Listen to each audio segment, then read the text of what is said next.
Good morning, Ohio. James Ernest of The Grueling Truth here with Tim Bennett of Trackin. Tim, thank you for joining us today. Thanks for having me. So, Tim, who is the parent company? Our parent company is actually Bennett Racing Simulations LLC. So it's just a small company. We started out just a couple of guys about 6 years ago. So, do you mostly just focus on race games, or do you do other games?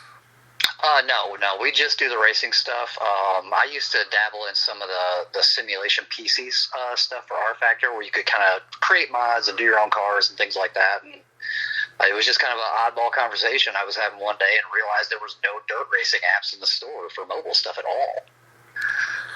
So and we just kind of got going from there. So your main platform is mobile? Correct. We're just starting to branch over into like Nintendo Switch, and obviously we have eyes to go to like PC, Xbox, and PlayStation. I'm not sure where that stands right now, with the economy being kind of the way it is. So, but yeah, that is awesome. I was going to say, with like you said, there's not really a lot of options on the mobile side for dirt track racing. So, tell us about how the game got started. I was just honestly having a conversation with my mom, and she asked me about it because she knew I used to just. It was a hobby for me. I never did it for a living or anything like that. And I was like, you know what? I should look and see if there are already games. And I looked at the App Store. There were none. I got started. I got kind of paired up totally accidentally with who's my lead programmer now. Now he's my business partner. He's from Malta, which is just south of Italy over there in Europe. And it just took off. It was the craziest thing, because I went from just playing with it as a hobby to, holy cow, everybody's freaking out and downloading it and all that stuff. So now we've been able to kind of platform that and get better with each variation that we do. Speaking of that, how has the game evolved over the years? It started out very, very basic. I remember that first launch. It was on like the smallest of budgets, and all it had was just single player racing, and that was it. So we ended up doing a lot throughout the process of building the first game. But you don't want to do it that way. You break a lot of things when you introduce new features into a game that's already established. So now we started out with just a single player $2.99 game, and now the games are $3.99, but they have single player, multiplayer, career mode, hot laps. You can time trial and heat race and features, and then they have leaderboards, and it's just it's a full featured game now compared to where we started. And the way I understand, basically kind of like a NASCAR game, where you have the full weekend thing with the time trials and all that other stuff. Is your game have those features? Our late model game does currently, and we have a sprint car game as well. And so we need to merge that over. We haven't quite gotten to that part yet. We released sprint cars a couple of years ago before we got to the point where we filtered all that in. So the late model stuff does. It has your time trials and it has your heat races, similar to how they do like the trucks at Eldora. Uh-huh. And then your main race, which is what we call an A main. So, and the way I understand it, there's 5 different car models. What are those? The street stocks, which are your basic. My model doesn't quite look like that, but the majority of them look like about like an '85 Monte Carlo. Mm-hmm. So you got those, and then the open wheel modifies. There's 2 classes of those. There's the slower B mods with less shock rules, and you have to run smaller motors, and then your regular A mods that you kind of see mostly throughout the whole country, and then the crate late models and the super late models as well, which the super late models and between super late models and 410 sprints, those are your mecha cars as far as dirt racing goes. So some of the tracks are real and some of the tracks are fictional, is that correct? Correct. A lot of my fictional tracks I actually built for R Factor and ended up kind of converging them over to the mobile stuff. And then we work with a lot of really cool tracks throughout the country. We've got, Fairbury's in there from Illinois. That's a super popular track. And we have Atomic, actually, I think for over in Ohio. Oh, cool. And then we just added Richmond not too long ago. They're from Kentucky. Nice. But we've had we had the Gateway Dirt Nationals in the older game. We had Lucille Speedway, which is a track I'm still trying to get back with so I can get them in this new game. So it's really neat to be able to go out, take the pictures, build the track, try and make it as close as you can and all that stuff. So I enjoy it. And there are, 5 different career modes? Correct. We used to have one continuous career. where you would basically, like a progressive career, where you'd start in street stock and you have to work your way all the way up to the super late model stuff. And we just found that the players wanted to just race whatever cars they wanted to race, and they just wanted to race through that part of the career. So we ended up separating it, and now it's 5 separate careers instead of one long one. Excellent. So, like you said, it gives the player more option to focus on what they're interested in.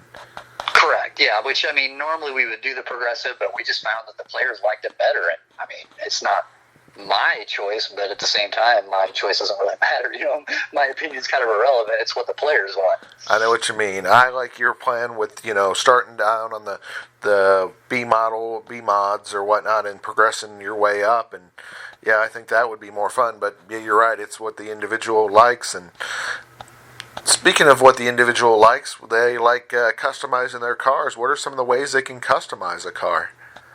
That part I really enjoy, because a lot of people, because we have our own private Discord as well, that people can come in, they can enter through the game, and then they'll do this with Facebook groups and stuff like that, as everybody shows off their cars and how they've colored them and all the different things they've done.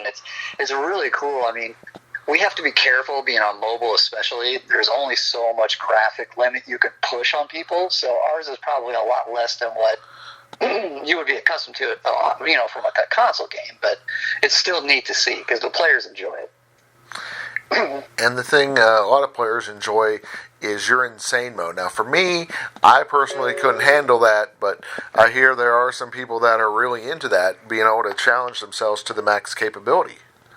Yeah, the insane mode is a little hit and miss. Some tracks, they can be really tough, and it's really fun to race against, and then some, they just get too fast and they get a little crazy, so I'll have to back them down. The AI stuff, I kind of always tell my players or my customers when I'm talking to them, it's always changing. The AI stuff is so hard to get right that I just am never satisfied, and I'm always tweaking it. Speaking of the AI, I mean, the competition level on that, I mean, like you said, it can be really difficult to determine what's too much, what's not enough. Because, I mean, obviously you want the game to be a challenge, but you don't want it to be impossible. Right. It's a razor-thin line. Have you ever had where at one point it needed to be tweaked down because it was either too easy or too hard? Oh, yeah. Usually it needs to be harder. That the players always get way better than I could ever dream to be, because I'm always working on it. I don't have time to play it like they do. So, they find all these perfect lines and these perfect speeds, and they'll run 3 and 4.5 a second faster than me sometimes. And so I'll have to go back and adjust, and then sometimes you'll have to back them down, though, too. I had a weird bug at Richmond the other day where all my cars just dropped to the bottom of the racetrack, started running on rails. They were running like crazy lap time, so I had to hurry up, get in there, and adjust it. So, but the AI stuff, we build a back end so I can adjust it on the fly without having to update people's games. Oh, nice. And then with the multiplayer, any comments? What do they think about that? What do they think about playing against other people? The multiplayer stuff is fun. You'll find that a lot of buddies will get together, and they'll have like a group chat on Facebook, and they'll come up with a password and they'll all race together. And that's the kind of stuff that I really like. And then on the flip side of things, which is something I never even imagined, is there's actually a huge league scene for mobile. Ooh. So you have these groups with thousands of people doing like money races, and they don't race for a lot of money, but it's still, they put up money for these races. They get sponsors, and they have full points and seasons and all, like you would do in a NASCAR game for like a serious league. They do that stuff on dirt racing on mobile. Nice. Yeah, it's pretty wild. The league scene is actually a lot bigger than I would have ever imagined it would have been. Yeah, I was going to say, with the leagues having that many people in it, how many players can you have in one race? In one race, it's 21. It's actually supposed to be 20. We want that one to actually be a spectator, but we haven't figured out a way to do it without breaking the whole system. So, the 20 cars is pretty standard for dirt racing, for like a weekly show. Your bigger shows, you'll get 24 and 28, especially at a track like Port Royal or Eldora. You can fit so many cars in those big tracks. But we have to, again, that's where we have to be a little bit mindful of being on mobile, because we run on limited power. Speaking of mobile, how do people download? How do they get the game? You could just go to your App Store or the Google Play Store and search for Dirt Trackin. It's basically dirt tracking, like tracking, but without the G on the end. And it'll pop up Dirt Trackin, Dirt Trackin 2, and the Dirt Trackin Sprint Cars, which we just moved to free not that long ago, about 6-8 months ago. Nice. So, what other games, what other things should they be looking for from you? For me, right now, we've got Dirt Trackin 2 to Switch, but there's still adjustments I definitely need to make it to where it's worth having on the Switch over mobile. And I just about got that down now. So the next update the Switch gets will actually have a pretty good setup. And then right now we're also talking about moving the Sprint Car game to Switch as well.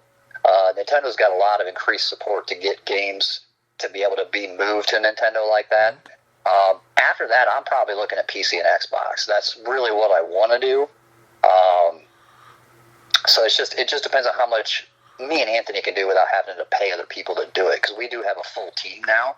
Oh, nice. And, for something as big as that, we would bring in, he knows the guy that did all the GTA engine sounds, and we would bring him in. That he's not cheap, So, when you get to a project that big, you just can't settle for doing it yourself when there's other people available that could do it better than you.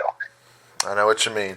But it sounds like you guys have been doing a great job, and how the game has progressed and evolved over the years.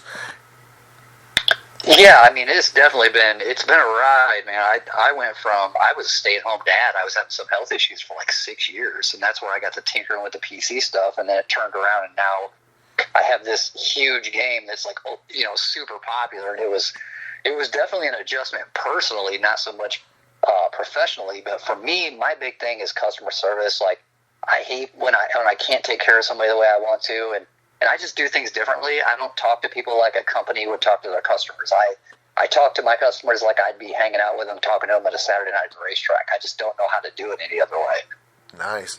I was going to say, customers love that when you treat them like regular people as opposed to, just another number, which a lot of the companies out there seem to do. But yeah, that is phenomenal. Where on social media, where on the web, where can they find out more about Dirt Trackin?